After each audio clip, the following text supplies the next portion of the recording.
नमस्कार, न्यूज़ में आपका स्वागत है। इस वक्त हम मौजूद हैं कन्नौज में। कन्नौज को इत्र नगरी बोला जाता है। इसी इत्र नगरी से एक दिग्गज नेता हमारे साथ मौजूद हैं इस वक्त, जिनका नाम नवाब सिंह यादव है। नवाब सिंह यादव काफ़ी यहाँ पर चर्चाओं में हैं इस वक्त, तो हमारे चैनल में इस बात बैठे हुए हैं। सर, स्वागत है आपका। धन्यवाद। जी सर, आपको कन्नौज का मिनी सीएम बोला जाता है, तो इसके पीछे क्या राज है? देखो, अभी तक हमारे पास कोई पद नहीं है और मैं समाजवादी पार्टी का एक सिंपल सा छोटा सा कार्यकर्ता हूँ। हर व्यक्ति अपनी कार्यशैली और व्यवहार आचरण के द्वारा पहचाना जाता है।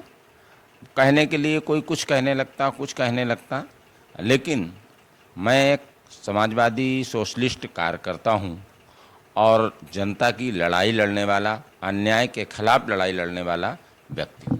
तो कहीं ना कहीं अगर हम बात करें, यहाँ से डिम्पल यादव जी सांसद रह चुकी हैं निर्विरोध, तो ये जो स्ट्रेटजी है एक क्या रही है इस बार आपकी?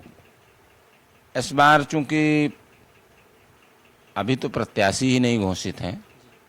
प्रत्याशी पार्टी किसे घोषित करती है, प्रत्याशी सामने आएगा तो ये समाजवादियों का गढ़ रहा है। फिर आप जानते हैं चुनाव में तमाम जाति समीकरण चलते हैं, तमाम और चीज़ें चलती हैं। प्रत्याशी घोषित होने के बाद ही असली रणनीति सामने आएगी। तो कहीं ना कहीं क्या लग रहा है सर, यहाँ से पुनः अखिलेश जी आ सकते हैं या? ये नेतृत्व माननीय मुलायम सिंह जी, ये कन्नौज वो धरती है, समाजवादियों की धरती रही। लोहिया जी की कर्मभूमि है, माननीय मुलायम सिंह यादव जी की कर्मभूमि, माननीय अखिलेश यादव जी की कर्मभूमि है। माननीय डिम्पल जी कन्नौज से निर्विरोध सांसद रहीं। अब क्या निर्णय लेते हैं, लेकिन इतना पता है ये समाजवादियों की जन्मभूमि है और कर्मभूमि है। सर, मैं एक चीज़ पूछना चाहूँगा। मैं यहाँ क्षेत्र में घूमा, आपकी बड़ी चर्चाएं रहती हैं, ऐसा क्या भौकाल छाया हुआ रहता है आपके नाम पर? आप सुबह आए हैं, आपको कहीं लगा कि कोई? हाँ, हम लोग स्टूडेंट राजनीति से निकल कर आए हैं और ये देश हमारा लोकतांत्रिक देश है। जहाँ ज़रूरत पड़ती नौजवानों, किसानों को अन्याय के, उनका जो शोषण होता है, उनके साथ अन्याय होता है, उसके खिलाफ हम लड़ाई लड़ते हैं।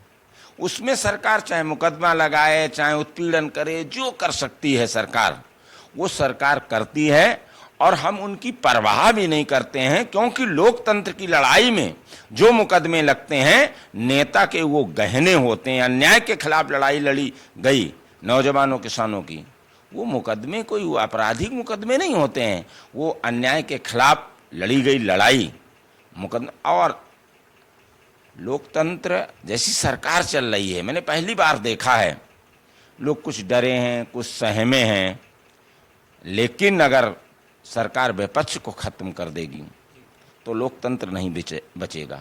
विपक्ष लोकतंत्र की खूबसूरती है, विपक्ष देश का भविष्य है। और बड़े बड़े तानाशाह जिस दौर को चाहा है उस दौर को बदल डाला है, इस दौर को भी चाहेंगे तो इस दौर को भी बदल डालेंगे। ये समाजवादियों ने उस समय, आप देखिए जब इंदिरा गांधी थीं और पूरे देश में उनकी तूती बोलती थी, जब जयप्रकाश नारायण, राजनारायण, मुलायम सिंह, कर्पूरी ठाकुर, तमाम सोशलिस्ट नेता आगे आए और इंदिरा जैसी तानाशाह को उखाड़ कर फेंक दिया, तो मोदी जी क्या है? और ये भी याद रखना चाहिए, हर तानाशाह अपनी कब्र का इंतजाम स्वयं करता है। कहीं ना कहीं आप जो है छात्र राजनीति से निकल के आए हैं, और ये इस बार जो है छात्र, जो युवा वर्ग है, कहीं ना कहीं बेरोजगारी से परेशान दिखाई दे रहा है। तो उसके लिए इंडिया अलायंस की जब सरकार आती है तो क्या ऐसी स्ट्रेटजी लेके जैसा चाहे समाजवादी पार्टी हो या जो भी उनके घटक दल हैं, चाहे कांग्रेस सरकार हो, उन्होंने अपने अपने घोषणा पत्रों में नौजवानों को प्राथमिकता दी है। और सच में आज अगर देखा जाए तो सबसे बड़ी समस्या बेरोजगारी और महंगाई की है। इस सरकार, पता नहीं कैसे लोग कहते हैं, ये सरकार कह रही है कि हम कहां लाके देश को 75 वर्ष में खड़ा कर दिया है। जो ये अपनी उपलब्धि मानते हैं, मैं अपना वही दुर्भाग्य मानता हूं। ये कहते 5 किलो गेहूं 5 किलो चावल हम दे रहे हैं। हम मानते हैं 75 वर्ष में सबसे बड़ा दुर्भाग्य यही है। और कितने लोगों को दे रहे, 80 करोड़ लोगों को दे रहे। इसका मतलब कि अभी हिंदुस्तान में 80 करोड़ लोग अब बामुश्किल अपना पेट नहीं भर पा रहे हैं, और अपना पेट और अपने बच्चों का पेट 5 किलो गेहूं और चावल लेके लाइन में खड़े होके, क्या यही हमारे अग्रजों ने सपने देखे थे? इसीलिए कुर्बानियां दी थी कि 75 वर्ष बीत जाने के बाद एक तरफ हिंदुस्तान के कुछ लोगों के कुत्ते मलाई खाएंगे, दूसरी तरफ हिंदुस्तान का एक बड़ा भाग जनता का अपने बच्चों का पेट पालने के लिए 5 किलो गेहूं और चावल के लिए लाइन में खड़ा होगा। और विश्वगुरु बनने की आप कल्पना करते हो, 5वीं इकोनॉमी बनने का दावा करते हो। ये कैसा आदर्श भारत है कि जहां पर लोग भूख से मरते हैं, बच्चे कुपोषित होते हैं, जहां अभी पॉलीथीन में लोग रहते हैं। ये सरकार केवल ढिढोरा पीटती है और पूंजीपतियों की सरकार है। समाजवादियों की उत्पत्ति पूंजीवादियों के खिलाफ हुई है, और माननीय मुलायम सिंह यादव हमेशा अमीर और गरीब की खाई को पाटने में लगे रहे। उनका जीवन अंत हो गया, लेकिन खाई इस सरकार ने अमीर और गरीब की खाई और बड़ी कर दी। और कितना बड़ा दुर्भाग्य है कि देश में, हिंदुस्तान में आज नहीं है कल था, कि विश्व का सबसे अमीर व्यक्ति यहां निवास करता है, सबसे गरीब। कितनी बड़ी खाई है, इस खाई को पाटना हम समाजवादियों का काम है। तमाम ऐसी चीज़ें चुनावी दौर में आई हैं, जैसे इलेक्ट्रोल लोन की बात करें, अमीरों के कर्ज काफ़ी माफ़ हुए हैं, तो इस पर आप क्या कहना चाहेंगे? मैंने कहा ये पूंजीपतियों की सरकार है, और ये चाहे चंदा लेना हो, और ये तो एक दिखावा है, कुछ सामने आया। आज तक कोई बीजेपी नेता के यहां ईडी की छापा क्यों नहीं पड़ा? सारे विपक्ष के लोगों पे क्यों छापा पड़ रहा है? पहली बार हिंदुस्तान में मैंने देखा कि न्यायालय की मर्यादा तार तार हुई। न्यायालय के मुख्य न्यायाधीश ने इस्तीफा दिया। हमें आप देखें, आरबीआई के चेयरमैन उर्जित पटेल ने इस्तीफा दिया, और न्यायालय ने आके पहली बार सुप्रीम कोर्ट जजों ने बैठ के कहा था न्यायालय में सब ठीक नहीं चल रहा है। चाहे चुनाव आयोग हो, चाहे ईडी हो, सीडी हो, इनका जितना दुरुपयोग किया गया है, ये निश्चित रूप से दर्शाता है कि हमारा लोकतंत्र खतरे में है। और हमें विश्वास है आने वाले समय में जनता इन्हें जवाब देगी, क्योंकि रोजगार के लिए आप देखें कुछ किए ही नहीं। नौजवान भटक रहा है, कभी मनरेगा की बात करते हैं तो मनरेगा को भी रोजगार बता देते हैं।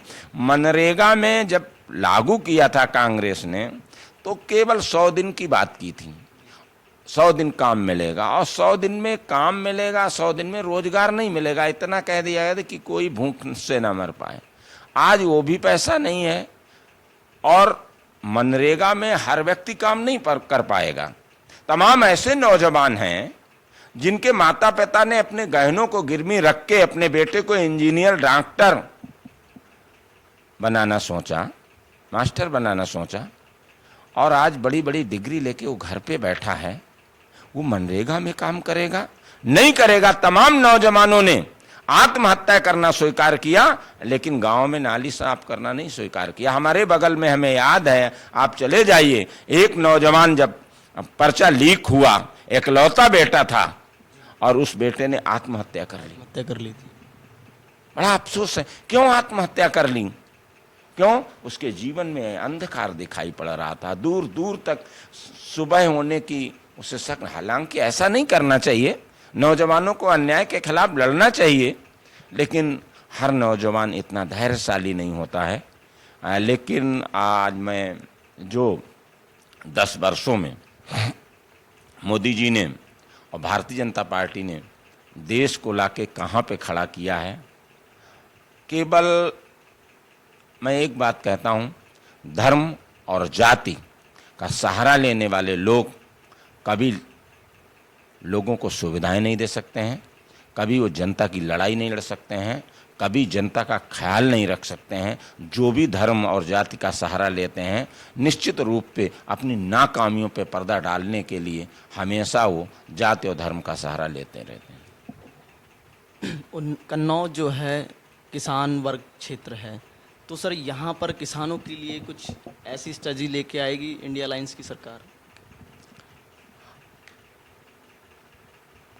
कन्नौज इत्र और इतिहास के लिए जाना जाता है।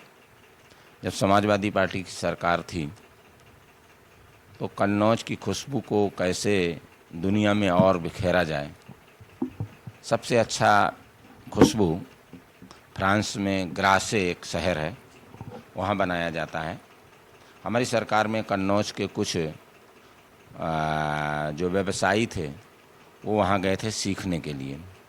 उसके बाद परफ्यूम पार्क के लिए एक बड़ा बजट दिया गया, सरकार बदल गई। आज सरकार ने बोर्ड तो लगा दिए, आप इलाहाबाद जाएं, परफ्यूम पार्क कन्नौज, इत्र पार्क कन्नौज, पूरे प्रदेश भरे में बोर्ड लगे। जब वहाँ आप जाएंगे तो बाउंड्री के अलावा आपको कुछ नहीं मिलेगा, कुछ भी नहीं मिलेगा। आप देखें ये क्या है, एक तरह लोगों को ठगना। दूसरी तरफ बहुत बड़ी मंडी बनाई थी, जितनी मंडी बनाई थी, जब बहुत प्रयास किया, हम लोगों ने धरना प्रदर्शन किया, तो आलू मंडी को चालू तो कर दिया गया, लेकिन वहाँ पर कुछ नहीं हुआ और कुछ नहीं हुआ। यहाँ पर अगर स्टेडियम की हम बात करें, नौजवानों को खेलने के लिए राष्ट्रीय अंतर्राष्ट्रीय स्टेडियम बड़ा सा जगह कार हो गई थी, सब कुछ हुआ था, स्टेडियम तो नहीं बना। इन्हीं भारतीय जनता पार्टी के लोगों ने, इन्हीं के कार्यकर्ताओं ने, उसकी खनन माफियाओं ने जमीन, सारी जमीन को खोद डाला। आज उस जगह अगर आप जाएंगे तो 20-20 फीट के गड्ढे मिलेंगे, क्योंकि वो सरकारी ज़मीन थी, उसकी मिट्टी उठा के सभी भारतीय जनता पार्टी के लोग बेच गए। मैं इसलिए कह रहा हूँ, मैंने देखा है कि जैसे ये कहते गंगा नमामि गंगे, बड़ा अफसोस होता है। 36,000 करोड़ रुपए नमामि गंगे में दिया गया। आपने कहीं किसी हिंदुस्तान के कोने में गंगा को साफ होते देखा? 36,000 करोड़ रुपए खा गए, इन्हें मां गंगा की याद नहीं आई। गंगा जैसी थी वैसी हैं। उत्तर प्रदेश में 36 प्लांट, ट्रीट प्लांट लगे, 28 ट्रीट प्लांट, गंदे नालों को जो पानी साफ करने का सिस्टम, 28 प्लांट बीमार पड़े हैं, बंद पड़े हुए हैं। मैंने कन्नौज में एक ट्रीट प्लांट सरकार में बनवाया था। गंगा अपने में साफ है, गंगा को गंदा करते हैं फैक्ट्रियों के केमिकल युक्त तो पानी, गंगा को गंदा करते हैं शहर के गंदे नाले। अगर उस पानी को अच्छा कर दिया जाए, साफ करके सिंचाई में लगाया जाए, तो गंगा तो अपने में साफ। आप हरिद्वार चले जाएं, गंगा बहुत साफ है, आगे चल के क्यों किसने गंदी कर दी गंगा? तो ये माँ गंगा के भी नहीं है, ये राम के भी नहीं है, ये किसी के नहीं है, लेकिन सहारा लेके गंगा का बड़ा अफसोस होता है। जब मैं गंगा के किनारे जाता हूँ, गंगा जैसी थी वैसी हैं। हम लोगों ने अच्छा सा गंगा घाट बनवाया था सरकार में, इन्होंने 2 पैसे नहीं लगाए। पता नहीं 36 करोड़ रुपया चला कहाँ गया। ये तो इन्हें मां गंगे माफ नहीं करेंगी। किसी कोने में फाइलों में गंगा साफ हो गई, बड़ी बड़ी होल्डिंगों में गंगा साफ हो गई, बड़े बड़े टेंडरों में गंगा साफ हो गई, लेकिन आज तक गंगा को किसी ने साफ होते हुए वहां, अरे कोई 4 व्यक्ति ही लगा दिए जाते जो तमाम चीजें हैं उसी को साफ कर लेते। आप चले जाइए कन्नौज घाट पे, देखना गंगा की स्थिति। तो चाहे गंगा हो, चाहे मंदिर की बात हो, चाहे नौजवानों की बात हो, या कन्नौज की हम बात करें, कन्नौज में आलू और मक्का बहुत होता है।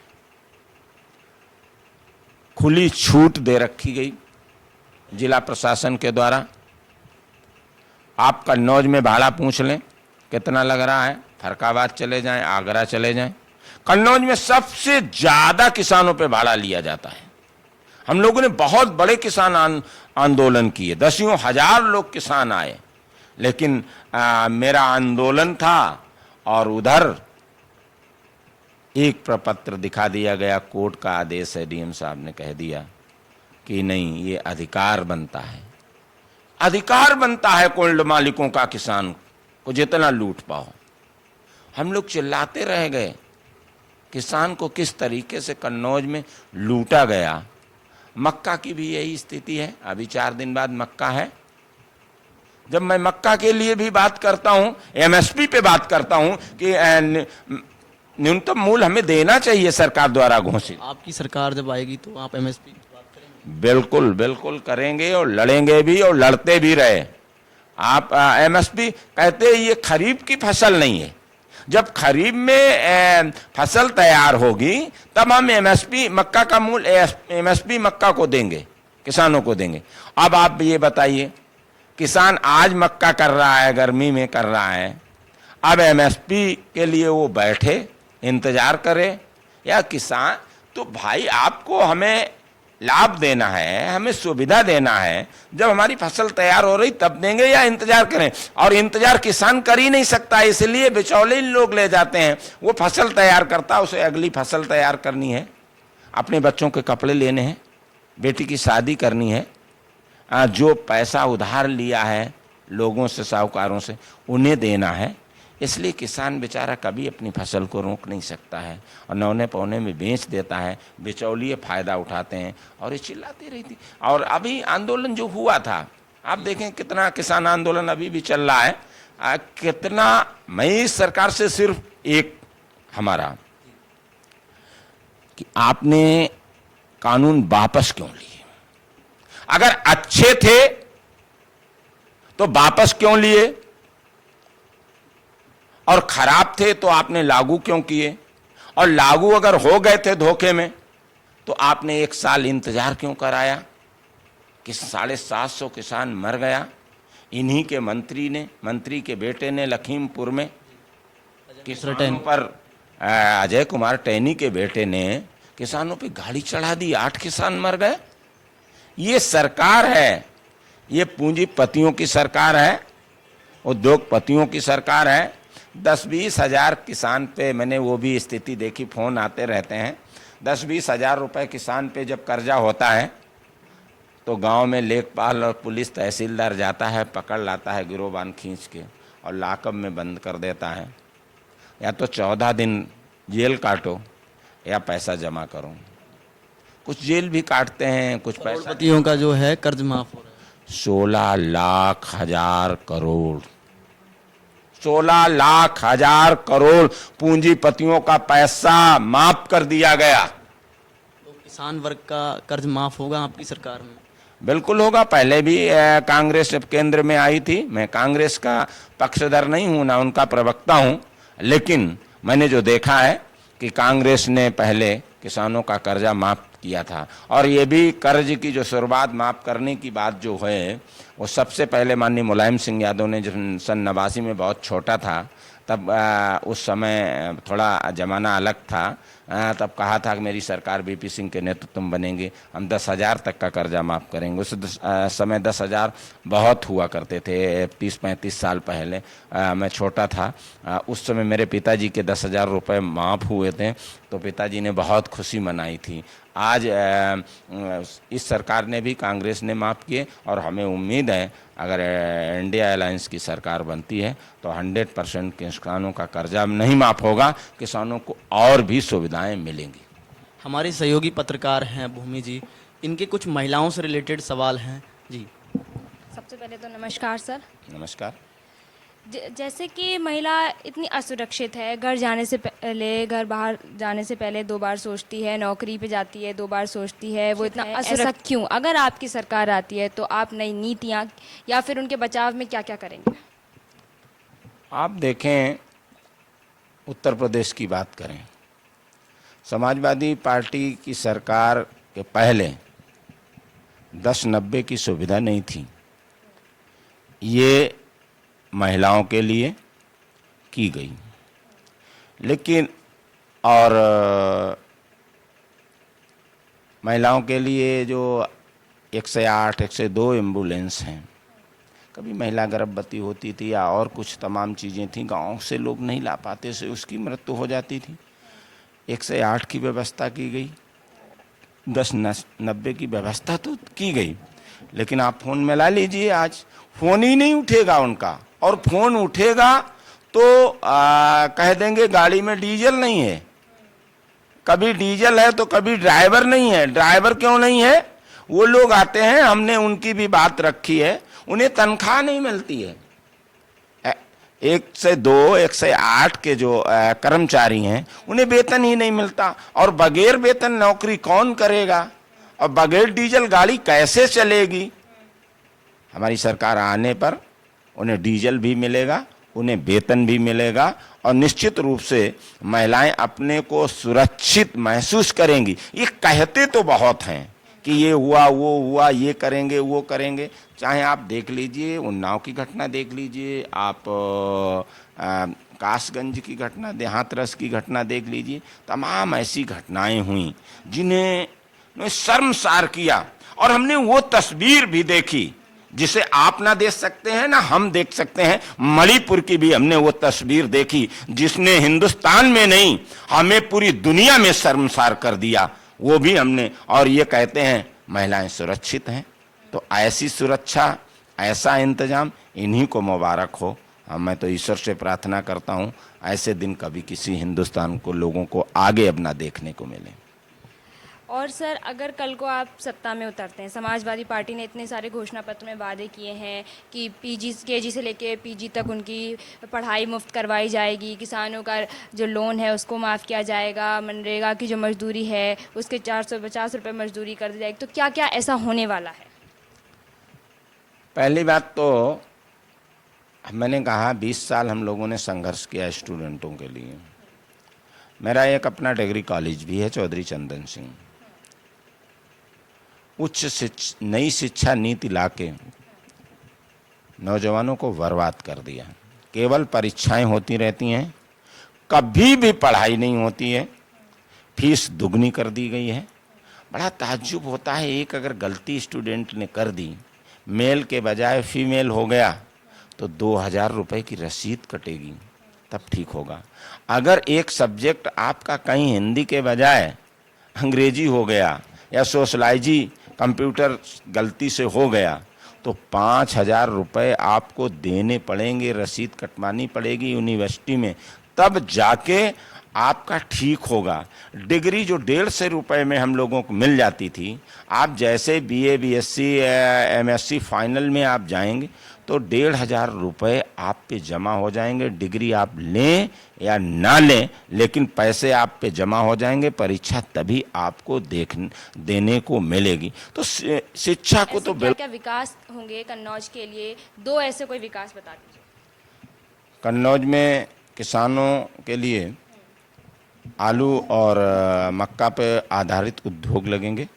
कन्नौज की खुशबू को आगे बढ़ाया जाएगा, और नौजवानों के लिए जो भी हो सकता है उन्हें रोज़गार देने के लिए निश्चित रूप से हमने, पहले हमारी सरकार थी तब भी तमाम कंपनियां थीं, उनको लाके भर्ती कराई गई थी। नौजवानों किसानों का निश्चित रूप से ध्यान रखा जाएगा। सर, इस चुनावी चर्चा में एक ये सवाल बहुत उठ रहा है कि चुनाव सर पर है पर लेकिन चेहरा घोषित नहीं हुआ है, तो ऐसा क्यों?